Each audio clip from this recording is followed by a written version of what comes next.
Você sabe o que é feminismo? É o feminismo. O feminismo voltou à pauta, mundial, assim, não que ele não estivesse mais na pauta das mulheres, ele sempre esteve.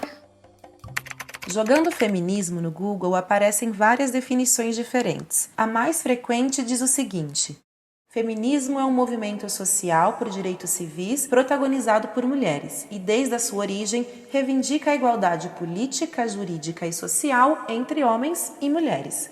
De forma geral, essa é uma definição que resume bem esse movimento, que começou no século XIX e lá na França. Depois, o feminismo foi viajando na Europa para países como o Brasil. Mas quando o termo passa a ser usado por aqui, já tinha uma mulherada em luta a uma cota. Eu tava lutando pelo meu direito de trabalhar, eu deixei meu filho na casa da minha mãe, tô tentando fazer alguma coisa pela minha vida, só que tá muito difícil. Chega, Malu! Tô lutando pelo meu direito de trabalhar. Eu trabalho desde os 8 anos de idade. A minha avó nasceu numa senzala e é difícil. Eu trabalhei 6, 7 dias na semana. Saía de casa às 4 horas da manhã, ficava mais de 1 hora no ônibus na ida, mais de 1 hora no ônibus na volta, e chegava em casa com isso, eu tava dormindo. Tudo isso pra pôr um prato de comida na mesa, isso sim pra mim é relevante. Eu acabei. Eu sinto falta da consciência todas as horas do meu dia. Se o filho já te pediu alguma coisa que você nunca vai poder dar, a minha já. Você acabou de ouvir um trecho da série Coisa Mais Linda, da Netflix. A cena acontece nos anos 60, embora ainda seja bastante atual, né?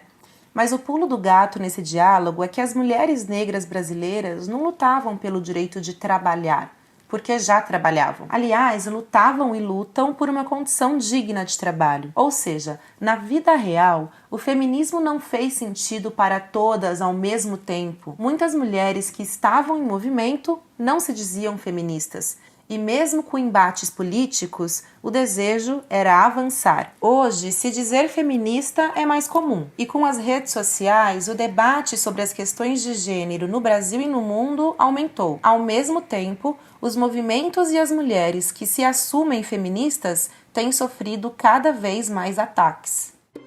O feminismo não pode ser um verdadeiro machismo de saias, que é o que essas malucas fazem nas ruas. E essas feministas, elas querem tirar direito das mulheres. Pode gritar à vontade, só raspa o sovaco, hein? Raspa o sovaco, senão dá um mau cheiro do caramba, hein? Infelizmente existe esse movimento feminista, que não sei o que, muitas mulheres às vezes não são nem mulheres, para falar o português claro. Este é o nosso último episódio da primeira temporada da série Feminismos. Pois é, tá acabando. Depois, conta pra gente se você gostou. E é justamente por ser o último episódio que hoje nossas convidadas contam como chegaram até o feminismo. Cada uma traz a sua trajetória, mas há algo em comum em todas elas. Mesmo diante de tanta violência, nenhuma está disposta a silenciar ou a voltar algumas casas no jogo da vida. Será que você vai se identificar? Eu acho que sim.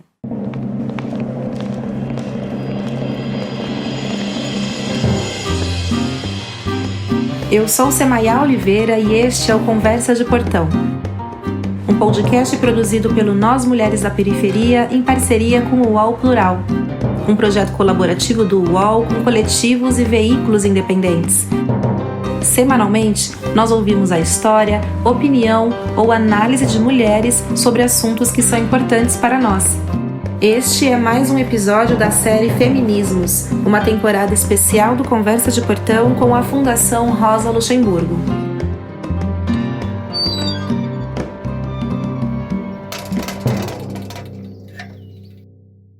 Vou começar com uma confissão, abrindo o coração aqui. Quando eu e outras parceiras do Nós Mulheres da Periferia publicamos nosso primeiro artigo, lá na Folha de São Paulo, em 2012, eu não me identificava como feminista. Aliás, eu nem pensava nisso.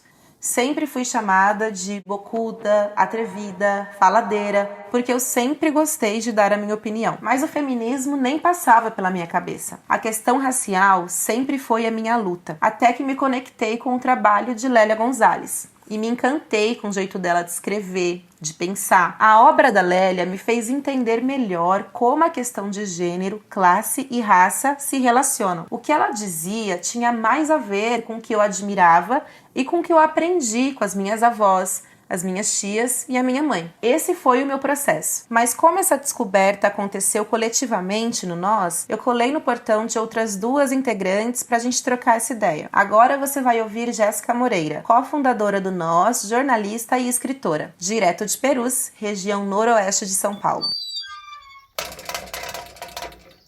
Falar sobre feminismo, para mim, ou feminismos, é lembrar da minha avó, das minhas tias, da minha mãe, que são mulheres que nunca tiveram acesso à teoria do feminismo, porque elas sempre lutaram por uma independência e autonomia e também igualdade a partir das nossas casas.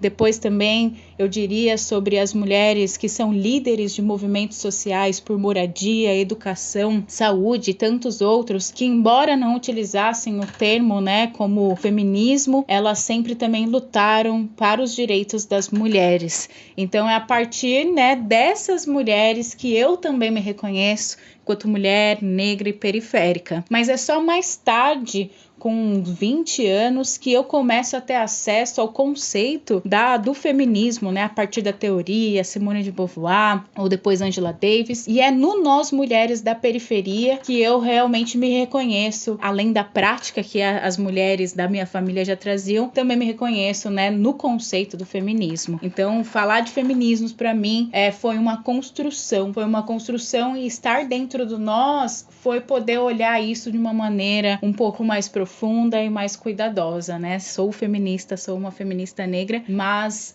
com uma vivência e uma formação numa prática de mulheres periféricas que nem sempre se chamaram de feministas. Agora, vamos para a Zona Leste de São Paulo, no Jardim Nordeste, para ouvir Lívia Lima, que também é cofundadora do Nós, jornalista e mestra em literatura. Eu já tinha ouvido falar de feminismo na faculdade. Eu estudava letras, então literatura francesa, língua francesa, então eu tive algumas referências como Simone de Beauvoir, dentre outros autores, e li muita coisa que falava sobre desigualdade de gênero, injustiça entre homens e mulheres, mas eu não entendi aquilo como parte da minha realidade. Era muito teórico, era muito abstrato, que a gente estudava nos livros, como se aquilo fosse só uma análise, e não fosse impactar nosso dia a dia, Então, eu nunca fui apresentada ao feminismo para me tornar uma feminista, antes de participar do Nós Mulheres da Periferia. Foi a partir de quando a gente fundou o coletivo, em 2014, que a gente começou a discutir questões de gênero, e a gente foi recebida, de alguma forma, como feministas, A gente, todo mundo que soube do nosso trabalho, que era falar sobre mulheres na periferia, entendeu que aquilo fazia parte de um feminismo. E a gente mesmo não se reconhecia, e a gente começou a refletir, e ficou até preocupada, porque a gente tinha alguns estigmas, alguns estereótipos, preconceitos que falavam sobre o que era o feminismo, e que nem tudo a gente, naquele momento, entendia como parte da gente, Então, foi aos poucos que a gente foi se aprofundando e reconhecendo que sim, ao falar de gênero, ao falar de mulheres, ao denunciar desigualdades, ao denunciar o machismo, a gente era sim feminista, E aí, com o tempo, eu fui incorporando isso de alguma outra forma, fui procurando ler teóricas, fui procurando estudar, para ter um subsídio, mas nosso feminismo foi muito orgânico, foi muito da nossa prática, do que a gente vinha fazendo como jornalistas. Com o exemplo do Nós, dá para entender que se dizer feminista também é sobre ter a oportunidade de falar, de ser ouvida. É meio que se reconhecer e se sentir confortável para dizer o que te afeta, como te afeta e por que você gostaria de viver diferente, talvez. Foi assim que Mara Lúcia, hoje com 53 anos, chegou ao feminismo. Ela é uma servidora pública da área da saúde, integrante da Marcha de Mulheres Negras de São Paulo e do grupo de samba Negras em Marcha. Poucas mulheres vão para a militância, pelo amor. A gente tem uma formação política que é forjada já na dor. Eu sou uma mulher negra, e, enfim, todas nós trazemos a marca da dor, da violência, o traço da violência na nossa história. E aos 12 anos eu sofri uma tentativa de abuso, né? Foi a primeira violência, assim, de me paralisar, de me sentir mal, foi muito pesado. Mas foi um período muito difícil, né? Eu tinha perdido meu pai, minha mãe estava se relacionando com esse homem, né? E eu não tive coragem de contar para minha mãe, né? Mas aí o universo conspirou e esse senhor logo faleceu. Então, para mim foi um livramento, assim, sabe? E desde então eu comecei a reparar as relações, a relação dos meus pais, a relação dos pais das minhas amigas. Muito nova, eu comecei a perceber que a realidade não batia com o discurso. Porque minha mãe era católica, eu cresci dentro da igreja, fiz primeira comunhão, crisma, né? E nessa fase a gente ia fazer os amiguinhos, eu fui filha única, né? Então eu sempre tive os amiguinhos e a mãe das amiguinhas sempre cuidaram de mim, assim. Então eu tinha esses acessos, né? E eu via que as relações, que dentro da igreja rolava um debate, mas fora, dentro de casa, o negócio era diferente. E sempre tudo velado, sempre silenciado, sempre murmurado, sempre escondido. Mais tarde, Mara viveu mais uma agressão muito de perto, e dessa vez relacionada a um outro ciclo de violência muito comum no Brasil.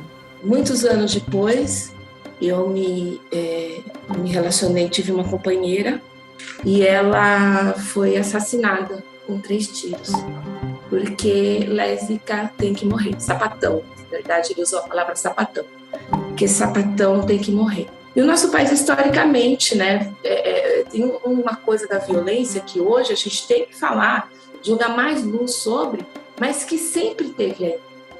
E mesmo com avanços, os desafios continuam grandes. O Brasil vive um contrassenso.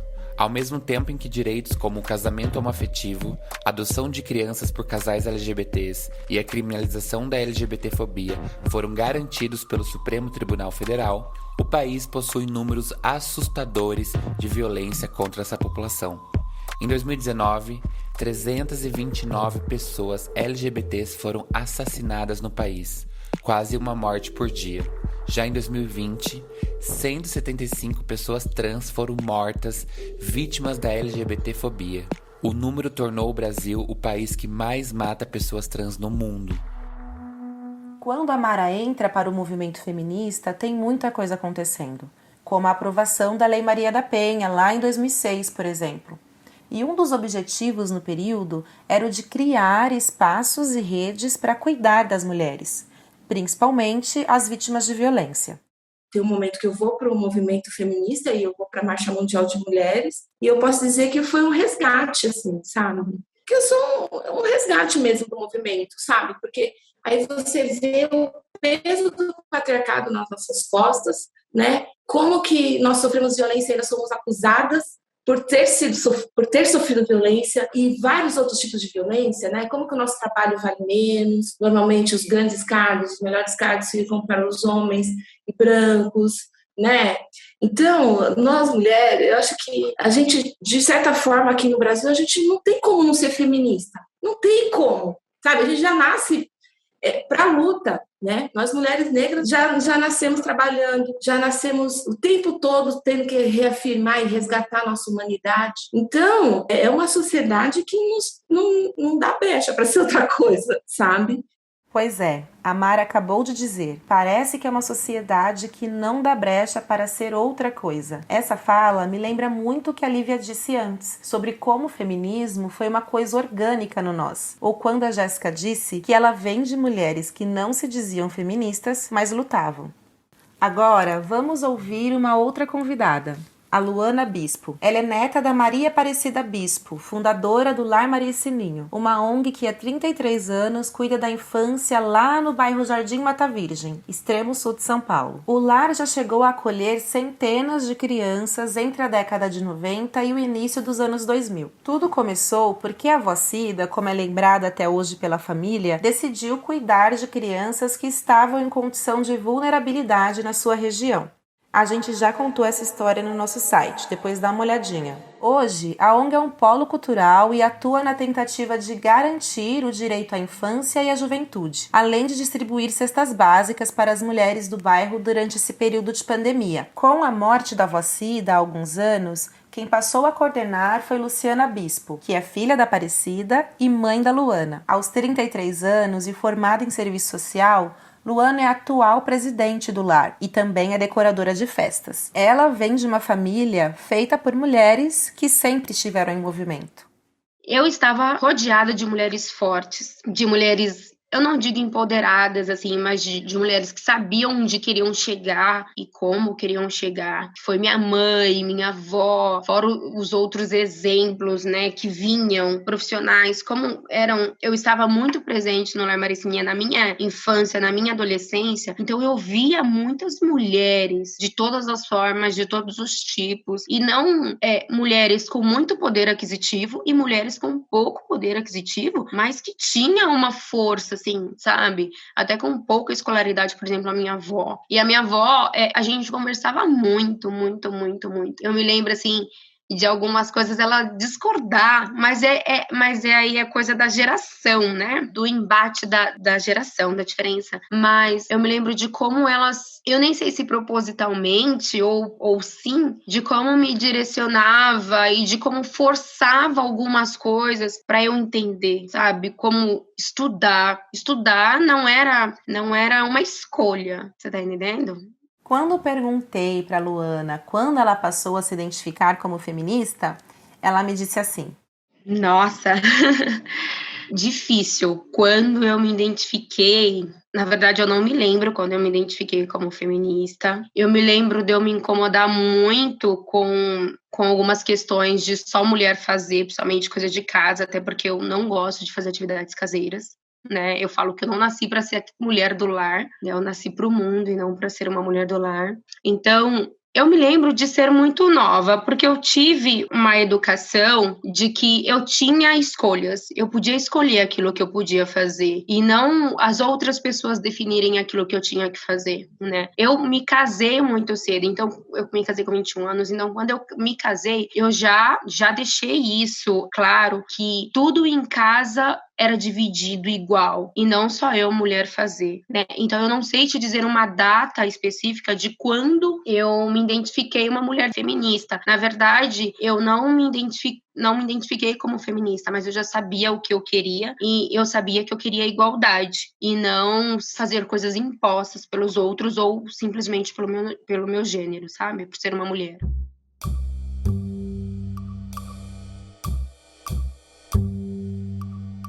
As experiências que você ouviu aqui até agora são individuais e têm os seus contornos próprios, mas a gente não pode deixar de dizer que foi do desejo individual de muitas mulheres juntas que conquistamos vitórias coletivas. Em 1986, logo após o fim da ditadura militar e o início da redemocratização, 559 deputados foram eleitos por voto direto.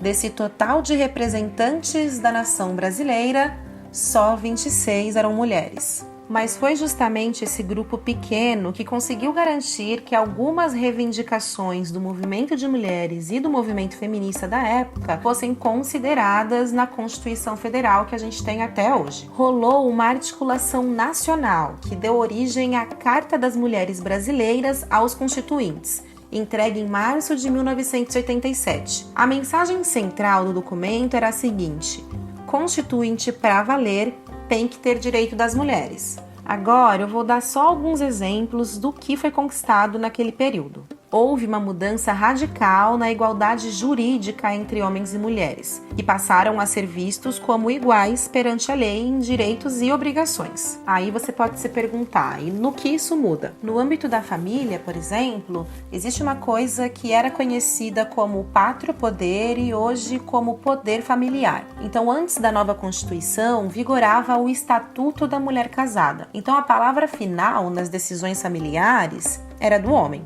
o tal chefe da casa. E com a igualdade, isso mudou. Em relação à violência, ficou firmado que é dever do Estado coibir a violência doméstica. Essa mudança facilitou a chegada da Lei Maria da Penha anos depois. E a licença maternidade foi estendida para 120 dias. Estes são só alguns exemplos, mas já é bastante coisa, né? E olha só, dentre as 26 deputadas, apenas uma era negra, a Benedita da Silva. Ela já estava muito conectada com o movimento de mulheres negras da época, que teve uma influência super importante nesse processo. E em 1988, durante o Encontro Nacional de Mulheres Negras lá na cidade de Valência, no Rio de Janeiro, ela disse isso aqui.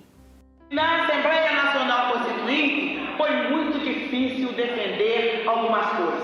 Foi difícil defender no período da eleição. Eu acho que o encontro tem que levar em consideração isso. De que, na verdade, tanto dentro do movimento ou fora do movimento, eu quero colocar isso. A questão da intelectualidade é um problema muito sério. Porque você faz uma campanha e enquanto você faz o discurso, detém o código da classe dominante, você fala, você faz palestra, você participa disso e daquilo. Na hora de votar, ela não vota porque você tem a cor da pele, você tem a classe social, você tem o diabo a quatro. Quem é que segura a nossa barra? Senão nós mesmos. Só que depois que a gente está lá, ela começa a pressionar, começa a exigir para que você seja porta-voz dela. E aí a gente tem que bancar de que não vou ser não. Agora eu estou aqui e sem nenhum sectarismo eu vou ser porta-voz de uma proposta de luta que passa pela minha raça, pela minha classe e pelo meu sexo. Pois é, muitos embates devem ter acontecido, mas é inegável que houveram vitórias importantes e que beneficiaram toda a nossa sociedade. Isso porque teve quem não se conformou com as coisas do jeito que estavam. Nessa primeira temporada da série Feminismos, que começou lá no mês de março, contamos a história de Rosa Luxemburgo, Margarida Maria Alves, Sueli Carneiro e Lélia Gonzalez. Se você ainda não ouviu esses episódios, vale a pena. Mas a mensagem que a gente quer deixar nesse fechamento é a seguinte: nós podemos ter jeitos diferentes de lutar, desde que o objetivo seja o avanço. Então, para fechar, eu perguntei para Luana assim: o que é feminismo para você? O feminismo para mim é ter os mesmos direitos, é poder escolher, é poder querer sem ninguém te dar um rótulo ou te diminuir por ser uma mulher, sabe? E piorou por ser uma mulher preta.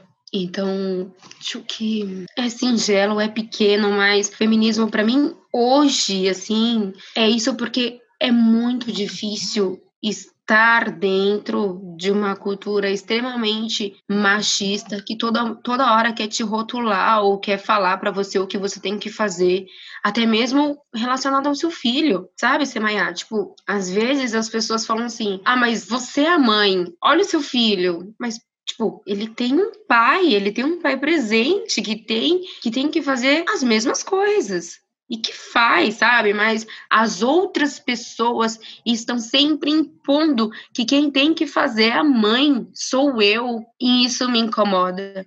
Então, o feminismo é simplesmente para nós mulheres termos as mesmas igualdade de direito no trabalho, na vida pessoal, na vida com os amigos, com a família. Que eu acho que o que mais pesa hoje na minha vida é o quanto a cultura machista está tão presa nas pessoas que toda hora querem te lembrar que você é mulher e que é você que tem que fazer.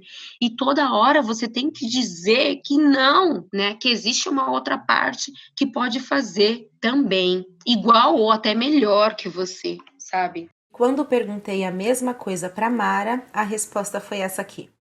Então, o feminismo, para mim, ele está muito ligado à liberdade, sabe? Claro que uma liberdade utópica, né? Porque, né, dentro da loucura que a gente vive, mas uma liberdade que é uma coisa interna, sabe? E a gente fala que a gente conheceu um feminismo incontornável, sabe? Porque chegou uma hora também que você rompe algumas coisas que você não consegue voltar, sabe? Até nesse processo, enquanto né? Eu também resolver a minha questão da sexualidade, sabe? Me encontrar enquanto mulher lésbica, sabe? Então é toda uma construção, né? Então é tudo isso que me moveu, sabe? Estar entre mulheres e construir espaços e acreditar que a gente tem que construir esses espaços de convívio, de troca, de sociabilidade, para a gente conseguir ter esse tempo de reflexão, porque não é uma receita pronta, né? Chega em algum momento que você fala, nossa, eu preciso respirar desse peso que o patriarcado põe sobre nós, sabe? Eu tenho uma tia de 80 anos, ela ficou viúva, 79, 80. Fiquei super preocupada, 60 anos de casada. Eu falei, tia, e agora? Que o tio, né? Ela falou, ai, que maravilha! Vou voltar pro meu coral. Não, acordo a hora que eu quero, não tenho que ficar fazendo comida pra ninguém, lavando cueca. Eu falei, gente, é isso, sabe? É uma desigualdade, é uma obrigação que a mulher tem dentro de uma relação heteronormativa que, gente, desculpa, sabe? Vamos rever isso aí, né? E também não tem essa coisa de falar, porque eu tenho uma preguiça, né? Feminismo, mas trata o feminismo igual política. Que chato, vamos ter que falar de política? Fala não, amigo, fala não. Aí estão falando por você.